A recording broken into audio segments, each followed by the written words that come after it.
Bonjour à tous, je suis très heureux de vous retrouver. Je m'appelle Tristan, je suis formateur WordPress. On va parler aujourd'hui d'Elementor Cloud, qui est une formule d'abonnement avec des fonctionnalités qui sont liées à ça, qui est quelque chose d'assez récent qui est arrivé de la part de la société qui gère Elementor. Alors, on va parler d'Elementor Cloud, on va parler de ses fonctionnalités et on va en même temps faire une petite comparaison par rapport à la version gratuite et payante, mais simplement en fait du plugin Elementor qui existe déjà.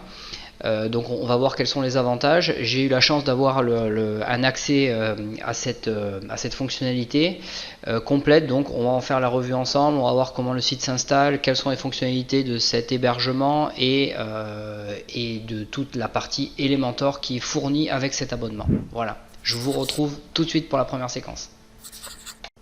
Nous voilà donc d'attaque pour cette première séquence dans laquelle on va essayer de comparer et de voir quelles sont les fonctionnalités qui sont intégrées ou pas aux différentes formules d'abonnement Elementor et de voir les différences entre l'une et l'autre, sachant que comme la formule de cloud est assez neuve, vous allez voir que quand vous allez cliquer sur souscrire depuis le site Elementor, si vous y êtes retourné récemment, vous avez accès directement en fait à la formule cloud, donc il vous pousse vraiment à l'utilisation de ça, parce que c'est une formule qui est tout intégrée et à mon avis qui leur évite un certain nombre de problèmes au niveau support, puisque ça évite de passer par un autre hébergement en fait. Voilà.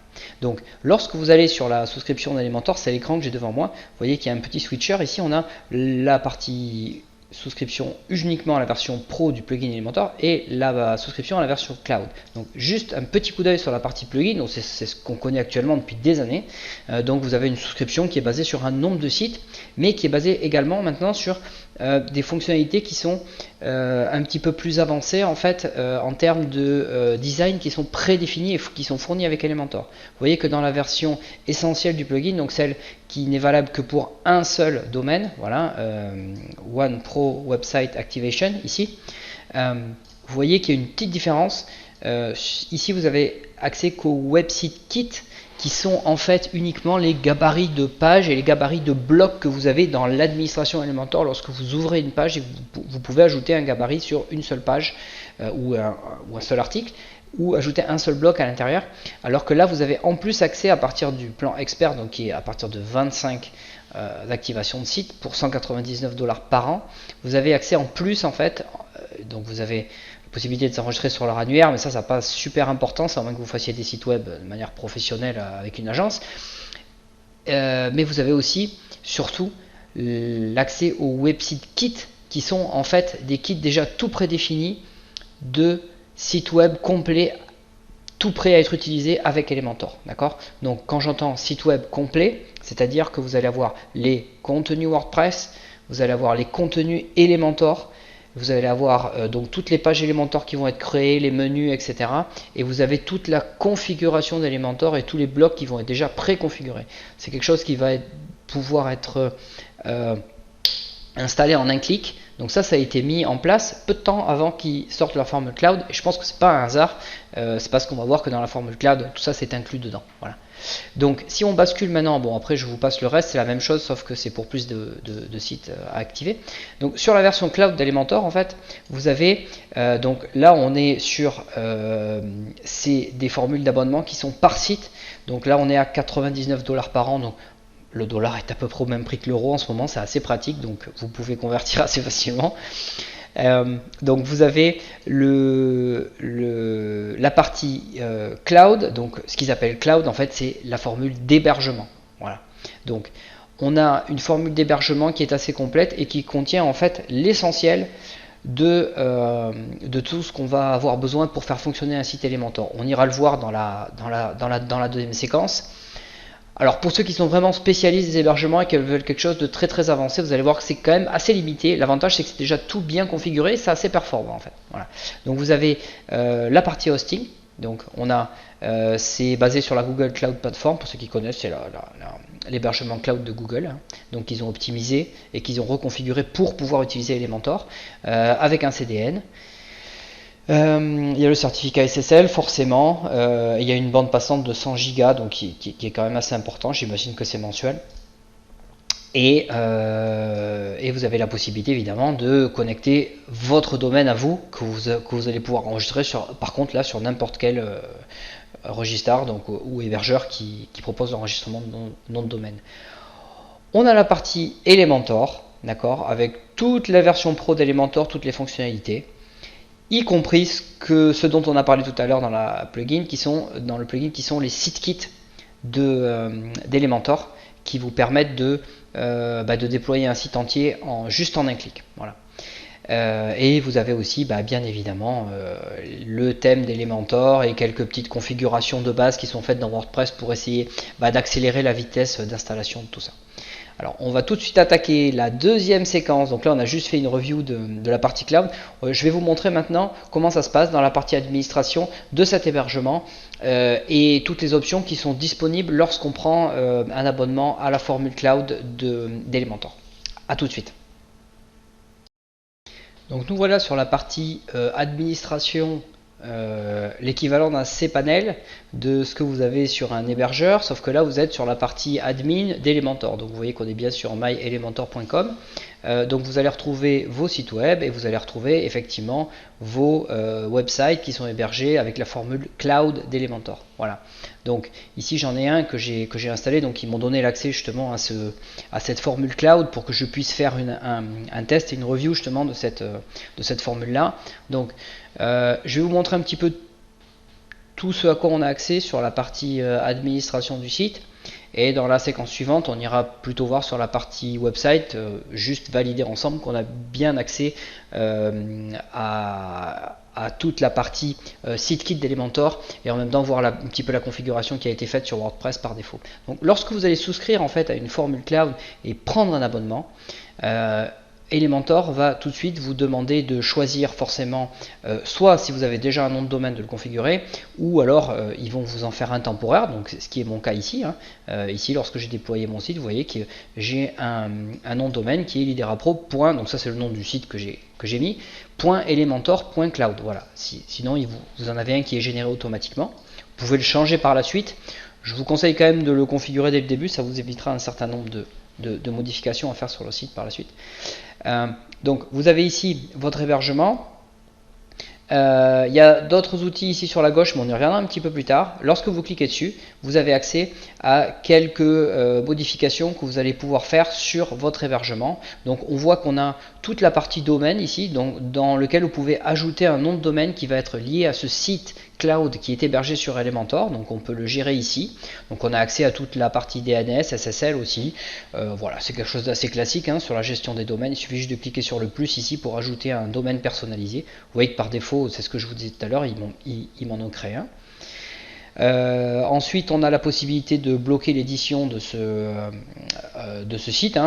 C'est pendant qu'il est en cours de développement, on a la possibilité de le bloquer avec un pin code, avec un code à recopier pour que les gens ne puissent pas accéder au site pendant qu'on est en train de le développer. Donc ça c'est assez pratique, c'est une sorte de mode offline, ça évite de mettre un plugin qui permet de mettre le site offline en attendant qu'on termine de le développer. Voilà. Et ensuite on a accès à d'autres éléments en dessous qui sont assez pratiques et franchement c'est assez bien fait, c'est pas sur tous les hébergeurs qu'on a ça. J'ai eu l'occasion de le tester, c'est extrêmement rapide. On a un système de backup journalier, donc on peut voir ici, on a les dates ici, donc le 23 mai, 22 mai, etc. On a un backup une fois par jour qui se fait à peu près au même moment de la journée en général. Avec une petite restauration, on peut aussi exporter le backup et récupérer entièrement le site pour remettre éventuellement juste certains fichiers. Voilà, donc on a vraiment un système de backup qui est bien fait, on peut restaurer assez facilement son site. Et après on a des outils de debug, donc ça je passe rapidement dessus, ce qui permettent d'activer les fonctionnalités de debug de WordPress. Alors après, vous voyez qu'on n'a pas accès à toutes les fonctionnalités qu'on aurait sur un hébergement. On n'a pas la partie mail, etc. C'est vraiment un hébergement qui est dédié au site web et qui est optimisé pour ça et pour être très rapide et très bien fonctionner avec Elementor. Voilà, on n'aura jamais de problème avec, mais c'est pas un hébergement avec lequel on va pouvoir avoir beaucoup d'autres fonctionnalités, éventuellement installer d'autres CMS ou d'autres choses comme ça. Non, là c'est entièrement dédié à Elementor. L'avantage c'est que c'est très rapide et lorsque vous l'installez, vous choisissez le domaine, éventuellement vous choisissez un site kit. Là je ne l'ai pas fait pour vous montrer après sur Elementor comment on peut le faire, mais on peut directement choisir un design complet de site, ça vous importe et ça vous met tout en place. Ça prend un certain temps, ça prend 5-10 minutes, mais après vous avez un site en ligne qui est déjà tout prêt, que vous pouvez directement modifier. Donc ça c'est très pratique et très rapide. Voilà. C'est un peu sur le modèle de pour ceux qui connaissent du thème Astra qui propose ce type de design qui est déjà prédéfini, sauf que là vous avez en plus du design et de toutes les fonctionnalités Elementor, vous avez Elementor Pro dedans et vous avez surtout l'hébergement. Donc c'est vraiment un petit peu, c'est un mélange entre ce que fait Astra et ce que fait WordPress.com avec l'hébergement. Voilà. Et en ayant tous les avantages d'Elementor. Voilà. Donc ici vous avez la partie souscription. Voilà. Et vous avez une autre partie qui est un petit peu particulière, qui est la partie team, qui vous permet en fait d'inviter des utilisateurs à utiliser votre souscription et à utiliser les gabarits de page, etc. sur le site cloud que vous êtes en train de créer.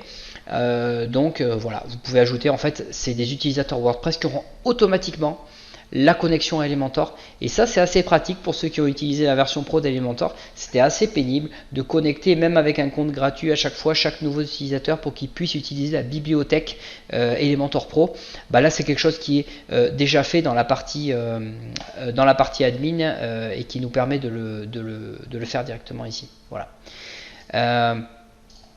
Alors on va passer directement à la dernière séquence dans laquelle on va voir dans la partie WordPress, celle qui va nous intéresser un petit peu plus, comment tout ça est configuré et comment on va pouvoir modifier les différents éléments de configuration WordPress. Je vous retrouve tout de suite pour la dernière partie. Alors nous voilà de retour pour cette dernière séquence dans laquelle on va voir justement sur la partie site web comment ça a été installé, puisque c'est quelque chose qui a été déployé en un clic. À partir du moment où vous souscrivez, vous devez directement activer et configurer votre site web. Donc j'ai juste déployé un WordPress. Volontairement j'ai pas mis un site kit d'Elementor pour que je vous montre qu'on y ait bien accès et qu'on le fasse ensemble. Donc vous voyez qu'on a quelque chose d'assez propre hein, sur WordPress, on n'a rien de particulier, on a un dashboard qui est un petit peu configuré pour afficher que les news d'Elementor. Bon ça c'est un choix particulier évidemment, comme d'habitude tout est configurable hein, depuis cette partie là. On peut enlever ou ajouter des éléments. Si on va jeter un coup d'œil dans les plugins qui sont préinstallés, bah, c'est extrêmement propre aussi, on a juste 3 plugins installés. On a Elementor et Elementor Pro forcément. Et on a juste un petit plugin d'Activity Log, donc de tout ce qui a été, c'est ce qu'on retrouve ici, c'est un suivi en fait de toutes les modifications qui ont été faites sur le site web, des installations, des mises à jour, des pages qui ont été ajoutées, etc. Voilà. Donc vous voyez qu'il y a quelques petites modifications qui ont déjà été faites sur le site, c'est un historique de ça. Voilà, ça vient en complément de tout ce qui est backup, ça vous permet d'avoir un suivi un petit peu sur tout ce qui a été fait. Voilà. Alors après sur la partie template ici on voit qu'on a bien accès effectivement, forcément on a accès au landing page, au theme builder puisqu'on est sur la version pro d'Elementor, mais on a surtout accès à la kit library qui correspond à l'abonnement d'Elementor qui était à, je ne me rappelle plus de mémoire, mais je crois que c'était 199 $, donc pour 25 sites sur la version pro d'Elementor. Bah là on a accès justement à toutes ces librairies complètes. Donc vous voyez qu'il y a plein de thèmes. Ceux qui sont libellés pro, c'est ceux qui sont inclus dans la version pro d'Elementor. Donc si on clique dessus et qu'on lance une install, donc là on va appliquer un site kit complet. Ça veut dire qu'on va avoir les menus WordPress, les pages qui vont être créées avec les contenus Elementor éditables à l'intérieur. La configuration du thème également va être possible puisqu'on a Elementor Hello comme thème qui va être préconfiguré pour afficher exactement ce rendu là et toutes les pages qu'on a, y compris la pop-up qui est assez jolie d'ailleurs, et toutes les pages qu'on a ici à cet endroit là. Donc on va avoir exactement le même rendu, d'accord? Donc si je vais cliquer sur Apply maintenant, on va lancer l'installation du kit et puis on va se revoir juste après parce que ça va prendre je pense 5 minutes pour voir ce que ça donne sur le site web et puis après on jettera aussi un petit coup d'œil à la performance.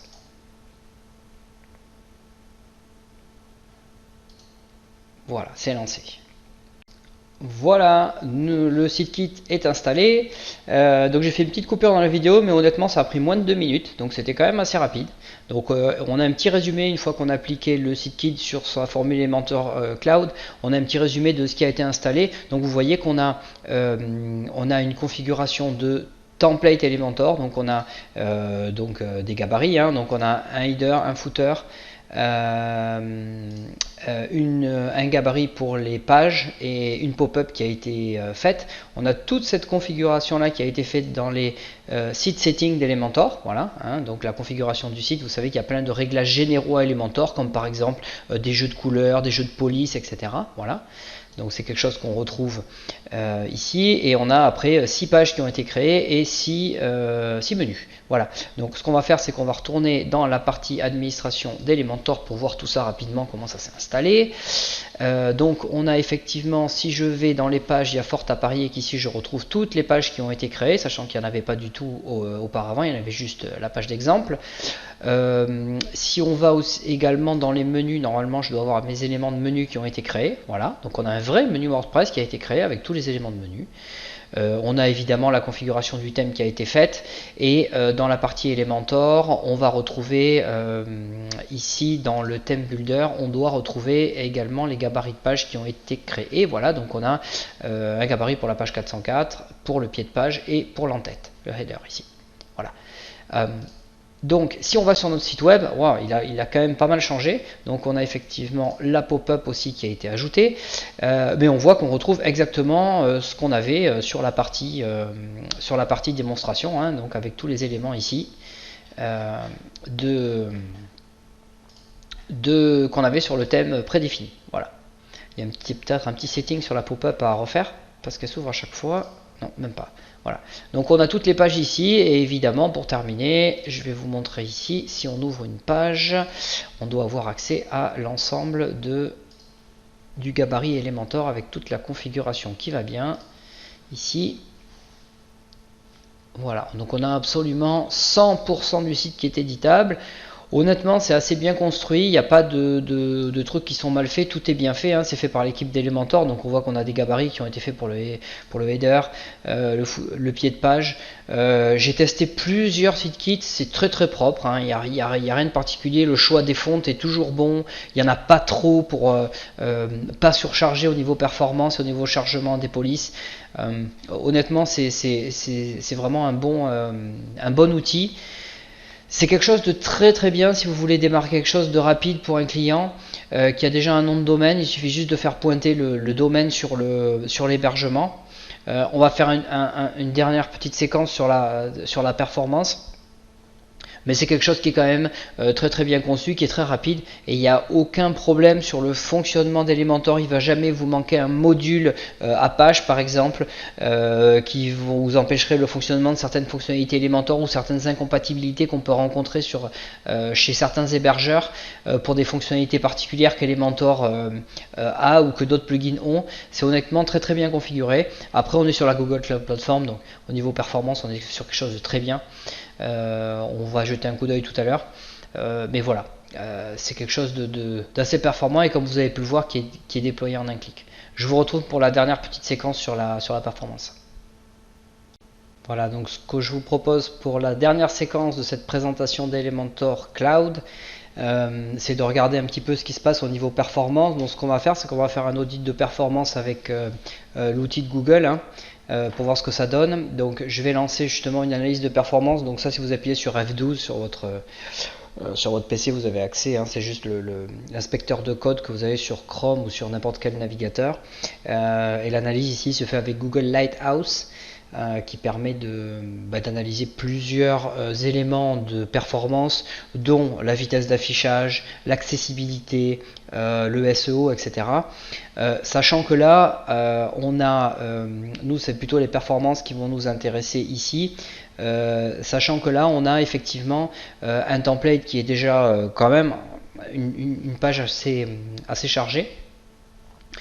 Et qu'on n'a absolument aucune optimisation sur le site web, c'est-à-dire qu'on n'a pas de plugin de mise en cache par exemple qui permettrait d'augmenter beaucoup la vitesse. Donc ici on voit qu'on a une performance de 86 sur 100, ce qui est déjà très bon quand on n'a pas du tout de plugin de cache, parce que comme je vous l'ai dit tout à l'heure, c'est hébergé sur la Google Cloud plateforme, et donc il y a par-dessus un CDN. Donc un CDN, ce sont des serveurs en fait qui sont localisés à différents endroits dans le monde et qui vont récupérer en fait certaines données de votre site web, comme par exemple les images, et qui vont vous les envoyer en utilisant le serveur qui soit assez proche de chez vous, donc l'affichage s'est fait beaucoup plus rapidement. Voilà. Là il y a fort à parier que par exemple pendant que j'ai fait ce test, eh bien cette image de la page d'accueil a été stockée sur un serveur à Paris de Google, donc un serveur CDN qui sert à envoyer les images, et que cette image a été servie de Paris au lieu d'être servie d'un hébergement qui serait par exemple aux États-Unis. Voilà, donc c'est beaucoup plus rapide. C'est pour ça qu'on est assez bien optimisé d'origine et qu'on a déjà des bonnes performances, malgré un gabarit qui est quand même assez chargé et des pages assez grosses. Or tout n'est pas parfait, bien sûr, parce qu'on n'a pas fini l'optimisation du site WordPress, hein. Il y a beaucoup de travail quand on fait l'optimisation d'un site web pour la vitesse d'affichage, mais on voit qu'on a quand même quelque chose d'assez propre d'origine. Voilà, donc là c'était quand même une bonne surprise dessus, parce que ça c'est quelque chose d'assez sensible. Voilà, donc là-dessus on est pas mal. On va passer à la conclusion de cette présentation d'Elementor Cloud tout de suite. Nous voilà déjà rendus pour la conclusion de cette vidéo consacrée à Elementor Cloud. Donc si on devait un petit peu résumer les avantages qu'on a sur cette formule, le premier gros avantage, c'est qu'on a une configuration qui est très rapide à faire, c'est-à-dire qu'on va installer et déployer un site web avec Elementor et un site kit. Franchement, en moins de 5 minutes, c'est fait, votre site est en ligne. Voilà. Après, bien évidemment, la partie Elementor ne propose pas de nom de domaine et de création de nom de domaine dessus. Il va falloir que vous utilisez un hébergeur qui va venir pointer votre nom de domaine dessus, mais ça franchement c'est pas super compliqué. Même le support peut vous aider à le faire. Donc ça, le premier gros avantage, c'est celui-là. Le deuxième, c'est qu'on est sur un hébergement qui est très performant, parce qu'on est sur la Google Cloud Platform. Donc on a vu dans la dernière séquence que c'était quelque chose qui était très rapide. Donc ça, c'est pour les avantages.